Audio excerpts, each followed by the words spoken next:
Bhavnagar Somnath national highway નજીક વડલી મદ્રસા પાસે ઘણા લાંબા સમયથી પાણી ભરાવાના દ્રશ્યો સામે આવી રહ્યા છે। ગત 20 ઓગસ્ટના રોજ અવિરત વરસાદ વરસ્યો હતો। આજે 5-6 દિવસ થઈ ગયા, વીતી ચૂક્યા છે, છતાં અહીંથી પાણી નથી જઈ રહ્યું।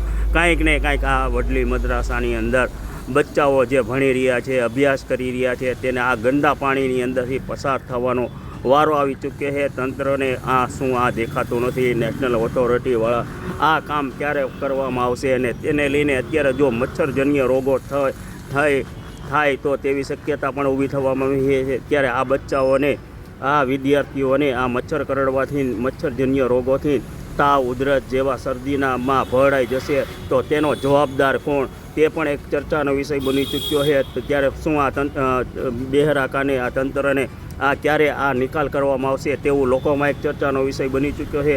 શું વડલી સાઈડમાંથી આ પાણીનો નિકાલ કરવામાં આવશે કે કેમ?